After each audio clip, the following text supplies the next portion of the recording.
Eddie Mathews wasn't just a great slugger. He was the purest form of raw, unfiltered power the game of baseball had ever seen. When he stepped into the batter's box, there was a certain tension in the air, a quiet warning that something violent was about to happen. His stance was coiled aggression, his swing a thunderous whip that snapped through the zone with such force that even pitchers claimed they could feel it through their fingertips when the ball exploded off his bat. He wasn't flashy, he didn't crave the spotlight. But every time that unmistakable crack echoed across the stadium, everyone, fans, pitchers, even teammates, knew exactly who had just spoken. Eddie Mathews didn't need theatrics. The sound of his bat was enough.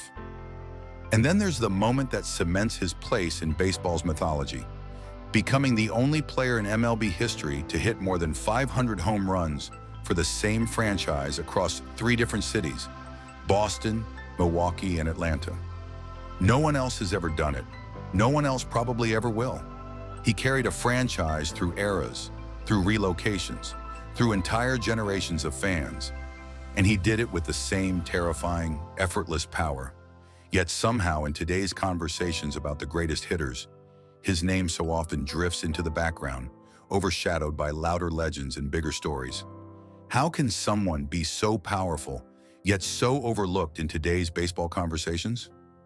Eddie Mathews was born in Texarkana, Texas, a small town where life was simple, work was hard, and dreams were something you built with your own hands.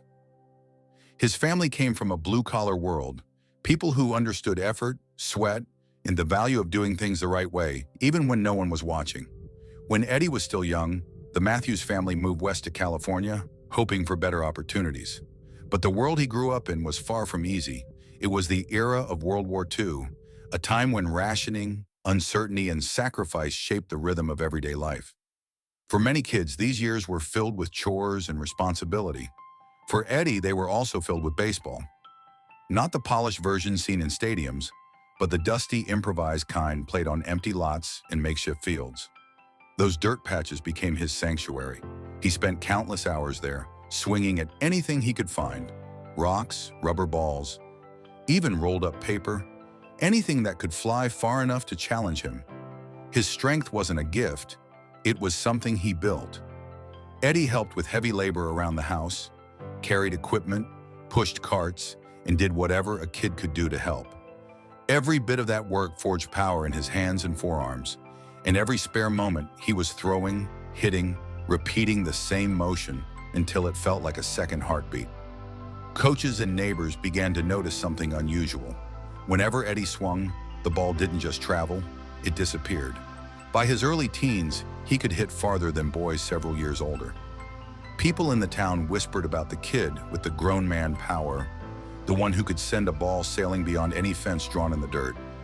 Even before he understood what destiny meant, the game was already choosing him. By the time Eddie Mathews reached high school, his reputation had already spread far beyond the neighborhood sandlots.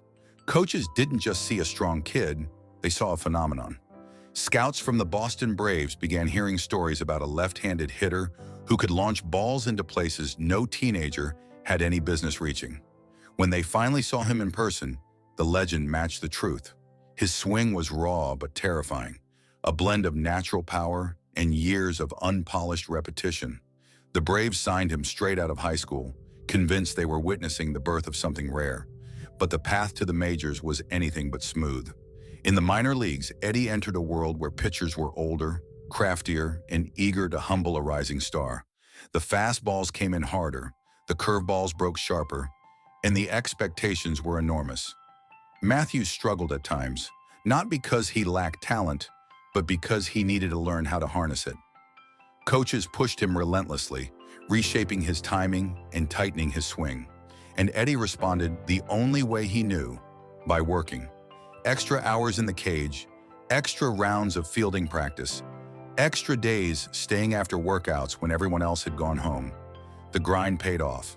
His power translated quickly, and by 1952, the Braves knew they couldn't keep him hidden any longer. When he debuted in the majors that spring, he wasn't the polished superstar fans later remembered. He was a teenager facing the best pitchers in the world, trying to find his place under stadium lights he had only imagined from faraway radio broadcasts. There were strikeouts, moments of doubt, and nights when the game felt impossibly fast. But every so often, there was also that sound, the unmistakable crack of a Mathews swing connecting cleanly with a ball. And when it happened, players on both teams turned their heads because even then, the ball didn't just travel, it took flight. The minors had taught him discipline, the majors would teach him greatness, and the journey from raw talent to true power hitter was only just beginning. Eddie Mathews didn't simply arrive in 1953, he erupted.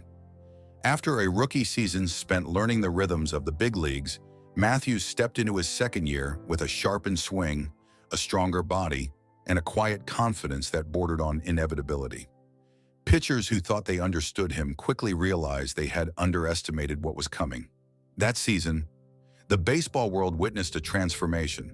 The teenager with raw talent became the fearsome left-handed force who would define an era. It began with small signs, line drives that carried farther than they should, opposite field shots that hinted at growing mastery. And then the floodgates opened. Mathews launched 47 home runs, the most in Major League Baseball, at just 21 years old. It wasn't merely impressive, it was astonishing. No one that young was supposed to dominate so violently, so consistently. Every stadium he visited felt the sting of his power. Opposing managers adjusted their defenses. Pitchers altered their sequences. None of it mattered. His swing, once rough and unpredictable, had become a controlled explosion. He kept his hands tight, unleashed his hips at the perfect moment, and struck the ball with a blend of precision and fury rarely seen from a player his age. Veterans shook their heads. Fans stood up before the ball even landed. Writers struggled to find words capable of capturing what they were witnessing. And then quietly but unmistakably, a new identity began to emerge in baseball circles. Eddie Mathews, the man pitchers feared. This wasn't hype. This wasn't projection. It was the simple truth. When he stepped into the box, bullpens stirred, catchers braced themselves, and outfielders instinctively backed up another few steps. This 1953 breakout didn't just announce a star, it announced a generational force. The league would adapt, pitchers would adjust, strategies would evolve, but nothing could change the reality that Eddie Mathews had arrived as one of the most devastating power hitters the sport had ever known. From the mid-1950s to the early 1960s, Eddie Mathews didn't just perform at a high level, he ruled the National League with a consistency and ferocity that only a handful of players in baseball history have ever matched. This was the period when his name became synonymous with power, fearlessness, and the unmistakable thundering sound of a baseball being struck with absolute authority. Between 1953 and 1961, Mathews delivered one of the greatest extended peaks the sport has ever seen. Year after year, the numbers piled up. Seasons of 30, 40, even 46 home runs. On-base percentages that reflected discipline beyond his years. Slugging percentages that placed him among the elite. And an OPS that consistently lived in territory reserved for only the game's most feared hitters. In those 9 seasons, he finished in the top 10 of MVP voting 6 times, an astonishing display of sustained excellence. But numbers alone don't capture the full impact of Eddie Mathews. What truly elevated him into baseball mythology was the presence he carried every time he stepped onto the field. Pitchers admitted they altered their entire game plans when facing him. Some refused to throw inside, others tried to tempt him with breaking balls in the dirt. Most failed. His ability to punish mistakes was unmatched, but even well-executed pitches weren't always safe. Mathews had the rare ability to turn a pitcher's best pitch into his own highlight. And then there was his partnership with Hank Aaron, a duo that remains one of the most devastating offensive pairings in MLB history. While Aaron was elegance and precision, Mathews was raw electricity. Together, they anchored the Braves lineup and carried the franchise to its greatest triumph, the 1957 World Series championship. In that postseason, Mathews delivered crucial moments, including a powerful home run that shifted momentum and etched his name into championship lore. Those who played alongside him spoke of a leader who didn't need to shout. He led with work ethic, with toughness, with a sense of responsibility that resonated deeply in the clubhouse. Warren Spahn once said that Mathews hit baseballs as if he were angry at them, a description that perfectly captured both his physical strength and his competitive nature. Even Mickey Mantle, a rival for the crown of the era's greatest slugger, regarded Mathews with profound respect. Defensively, he was no liability. At third base, one of the toughest positions in the sport, Mathews displayed surprising quickness, strong instincts, and an arm powerful enough to erase would-be hits with ease. In an era where third basemen were rarely offensive juggernauts, he redefined what the position could be. This stretch of dominance wasn't fleeting.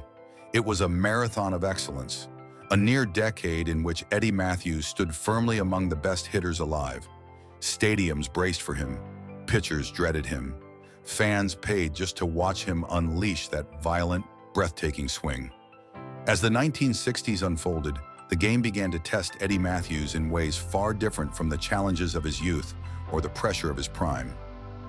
For nearly a decade, he had stood as one of the most feared hitters in baseball, a left-handed titan capable of changing a game with a single violent swing.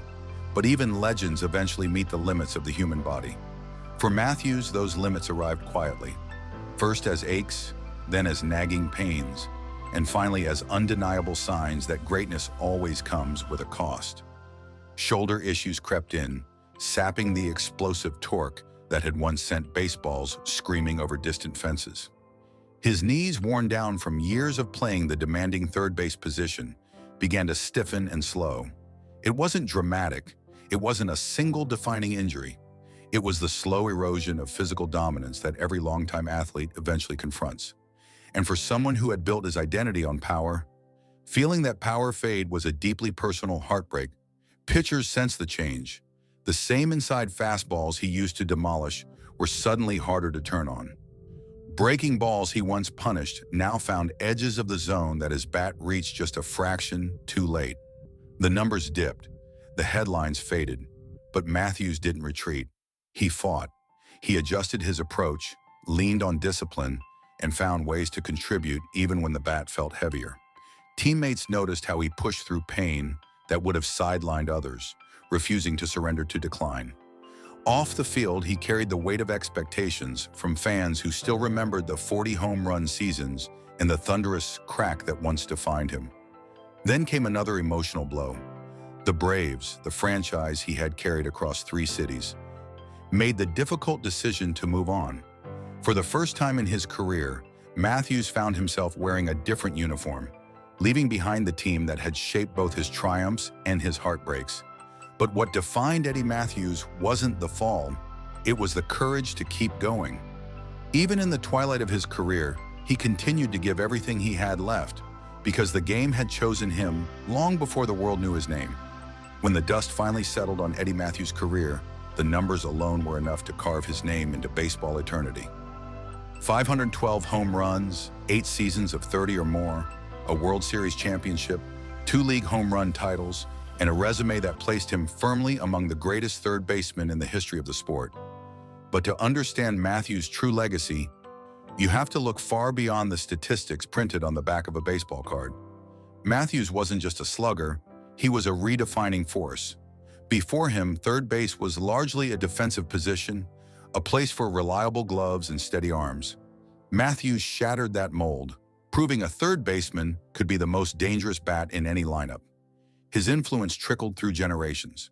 Mike Schmidt, arguably the greatest at the position, openly credited Mathews for showing what was possible. Chipper Jones, another Braves legend, grew up idolizing him and carried his spirit into the modern era. In every powerful left-handed swing since, there is a trace of Eddie Mathews. His legacy also lives in the franchise he helped carry through 3 different cities: Boston, Milwaukee, and Atlanta. No other player in MLB history has ever hit 500-plus home runs for a single franchise as it moved across the map. That unique distinction isn't just a trivia fact, it symbolizes his unwavering presence through shifting eras, changing fan bases, and evolving identities. Wherever the Braves went, Eddie Mathews was the constant, a cornerstone, a bridge, a living heartbeat of the team. But the meaning of Mathews extends beyond baseball. He represented a rare duality, immense power wrapped in humility. He didn't chase cameras or headlines. He didn't cultivate an image or a persona. He simply worked, played hard, and let the crack of his bat tell his story. In a world that often values noise over substance, Mathews stood as a reminder that greatness doesn't need to shout. Even today, players who never saw him play speak of his legend with reverence. Coaches show clips of his swing to young hitters, learning the fundamentals of power mechanics. Historians point to his career as a model of consistency, durability, and discipline.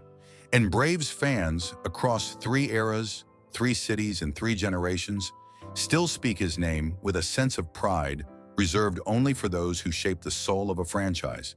So when conversations arise about the greatest hitters of all time, and Eddie Mathews' name isn't mentioned as quickly as it should be, a question lingers in the air, quiet but undeniable.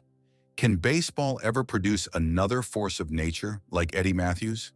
In the end, the story of Eddie Mathews is not just the story of a power hitter.